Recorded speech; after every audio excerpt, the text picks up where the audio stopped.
Olá, queridos alunos. Nossa aula de hoje será sobre espaço geográfico, agentes naturais e humanos. Aí vamos relembrar o que a gente já aprendeu sobre espaço geográfico, ou seja, a conceituação de espaço geográfico, o que é o espaço geográfico? É o espaço natural em constante transformação pelas atividades humanas, por meio do trabalho e das técnicas utilizadas. E aí nós já usamos essa imagem, certo? De uma mão segurando o globo terrestre, representando essa mão o homem, né, representando nós, certo? Então a mão representa nós, seres humanos, e o globo ele representa o espaço natural. A interação de nós, homens, a interação do homem com esse espaço natural produz o espaço geográfico. A mão aí então representa as atividades humanas e o globo terrestre representa o espaço natural. A interação das atividades humanas com o espaço natural produz o espaço geográfico. E aí eu coloco aí 3 fotos de imagens do espaço geográfico, certo? Produzido pelo homem. Ou seja, aqui tem uma mulher sentada em um balanço, né? Em um espaço que foi natural um dia e deixou de ser. Por quê? Porque o homem chegou e interagiu com ele. Fez esses balanços, certo? E aí houve essa interação do homem com o meio. Assim como a imagem da aldeia. O índio chega, se apropria do lugar, de um espaço natural e transforma esse espaço natural de acordo com suas necessidades. Então, o homem transforma esse espaço em um espaço geográfico. Por quê? Porque ele interagiu. O homem interage com esse espaço natural e o transforma em um espaço geográfico. E, por fim, essa outra imagem de um senhor observando uma favela, certo? E aí nós temos nessa favela, né, agentes humanos, né, no caso, transformações da paisagem feitas pelo homem, e temos ali também lá no fundo uma espécie de um morro, certo? Que é uma porção de terra, um espaço natural, certo? Então, o espaço geográfico é essa interação do homem com o meio natural, formando o espaço geográfico. Quais são os agentes naturais do espaço geográfico? Quais seriam, professor, os agentes naturais do espaço geográfico? Nós vamos focar nos agentes exógenos, ou seja, nos agentes externos que modelam o relevo terrestre, ou seja, modelam a crosta terrestre, ou seja, as porções de terra terrestre, certo? Nós vamos focar nos agentes exógenos, certo? E aí nós vamos falar sobre o intemperismo, sobre as ações dos ventos e as ações das águas, certo? Que produzem a erosão e a deposição de sedimentos. A erosão ela vai modelar e aplanar a superfície terrestre. E a deposição de sedimento ela vai formar rochas sedimentares. O intemperismo, professor, o que é o intemperismo? O intemperismo é um conjunto de processos físicos, químicos e biológicos que promovem a degradação das rochas. Então, nós vamos ter o intemperismo físico, o intemperismo químico e o intemperismo biológico. O intemperismo físico ele é a desintegração mecânica da rocha, ou seja, a quebra da rocha, certo? A rocha ela vai rachar, ela vai se desintegrar, certo? Ele ocorre mais em regiões frias e temperadas, através do congelamento da água entre as rochas fragmentadas, que nós vamos ver a imagem lá na frente, e em regiões semiáridas e áridas, através da mudança brusca de temperatura entre o dia e a noite. Ou seja, tem uma mudança drástica, brusca da temperatura e isso acaba ocasionando o intemperismo físico, ou seja, faz com que a rocha rache.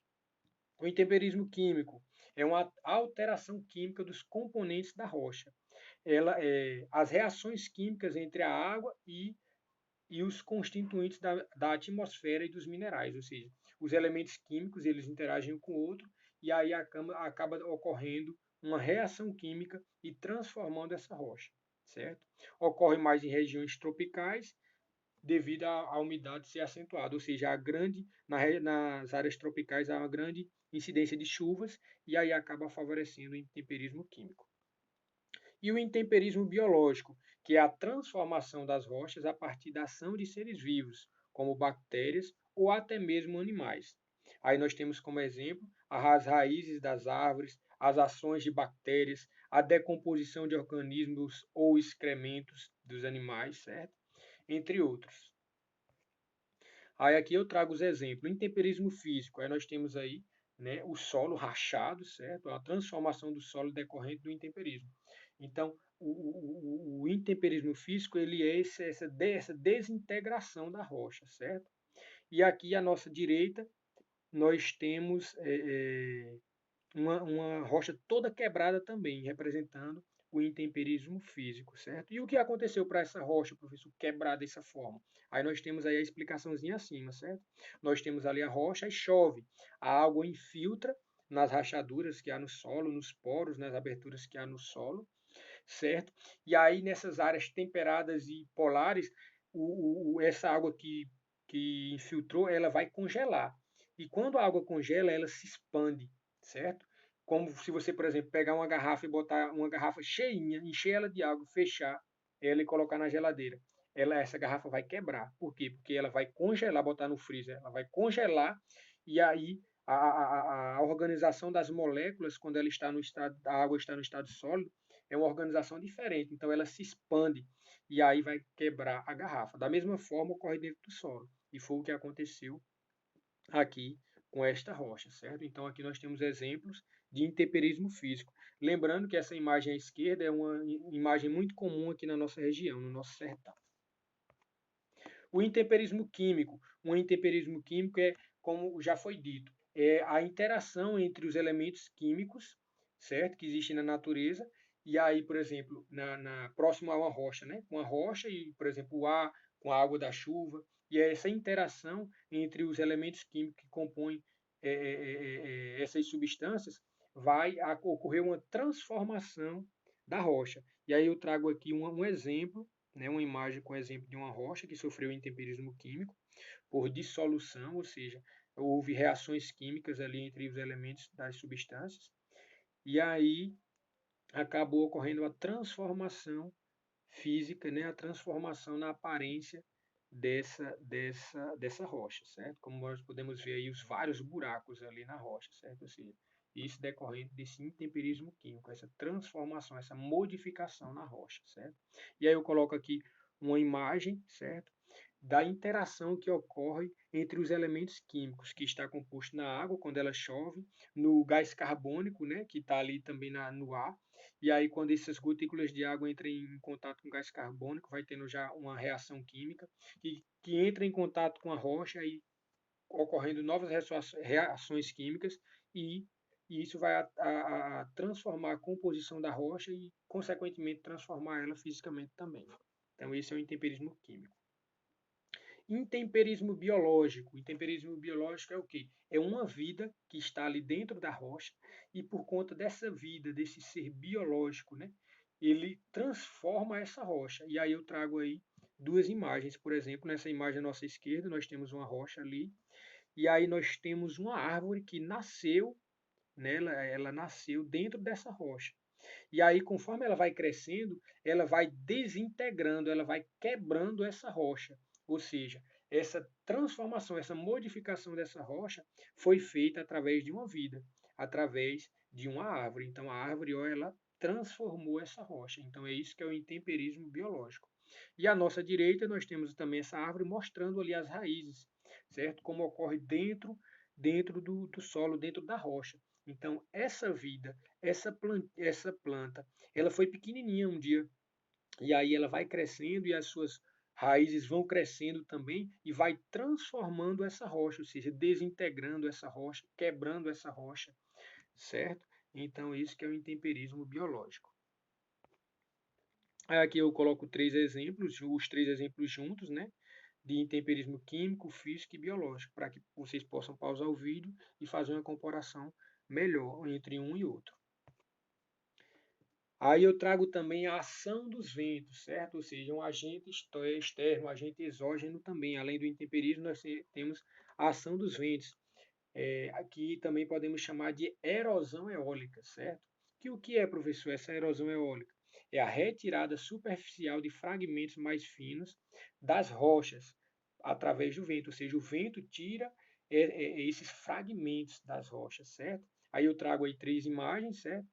E isso é responsável pela erosão e pela deposição de sedimentos, ou seja, essa erosão eólica ela vai ser responsável pela erosão, ou seja, pela retirada de fragmentos, e a deposição de sedimentos, ou seja, esses fragmentos que vão ser tirados da rocha, esses pedaços minúsculos que vão ser tirados da rocha, vão ser carregados pelos ventos e vão ser depostos, ou seja, vai ser depositados em uma área mais baixa, por isso deposição de sedimentos. Aí a nossa primeira imagem, aqui à nossa esquerda, nós temos o vento aí, ó, levantando essa espécie de poeira, certo?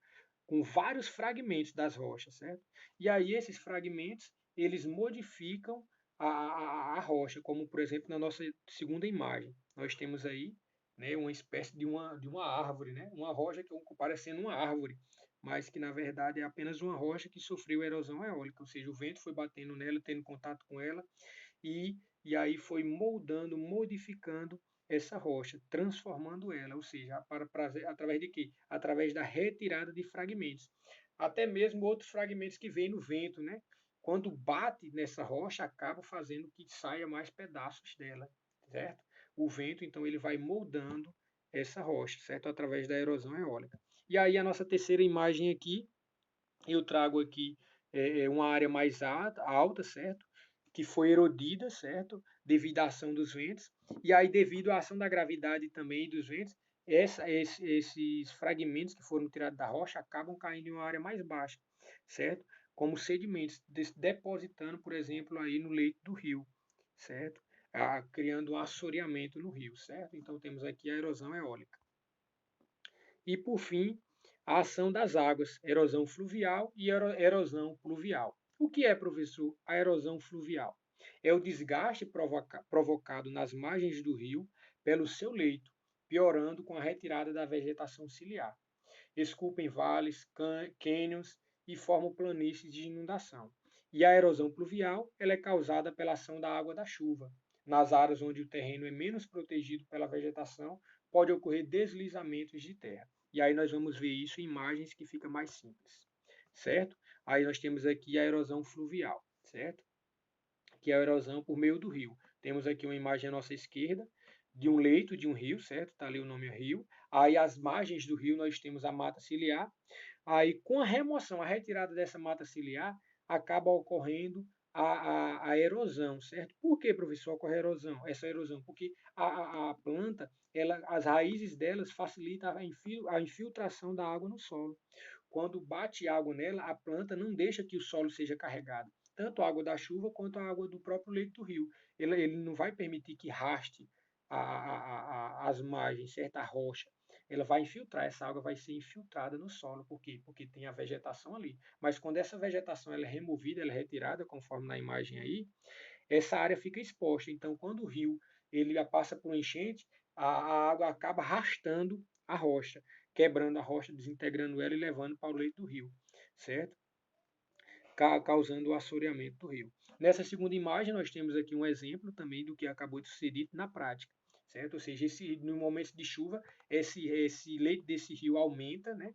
Ele vai correr, né, em direção ao mar, e aí ele vai, por onde ele passa, onde não tem vegetação, ele vai arrastando as rochas para o seu leito, certo? Vai derrubando essas rochas. E a nossa terceira imagem, eu trago aí um exemplo, né, do risco, né, de estar habitado nessas encostas, certo? A ação das águas, a erosão pluvial, certo? Aí aqui eu trago a erosão da chuva, ou seja, causada pela chuva. As gotas de águas batem, né, no solo, por exemplo, no solo arenoso, e ela já provoca ali uma espécie de erosão, um buraquinho. Tanto quando você olha no chão onde tem areia, que a água bate, você vê que ali fica os buraquinhos da chuva, certo? Então é uma erosão, certo? É uma erosão. A segunda imagem, nós temos buracos maiores, certo? À medida que vai chovendo, essa água vai escorrendo e vai criando uma espécie de um córrego pequeno, certo? E aí vai cavando o solo, certo? É a erosão pluvial causada pela chuva, certo? Aí tem essa outra imagem também aqui para exemplificar, ou seja, devido ao escoamento da água, essa água ela vai correr para as áreas mais baixas e aí elas acabam criando essas frestas, certo? Criando essa erosão.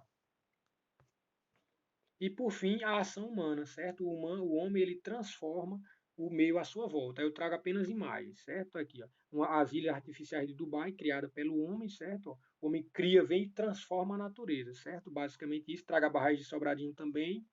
E, por fim, a Igreja Catedral de Petrolina, ou seja, são transformações que o homem causa no meio. Por hoje é só.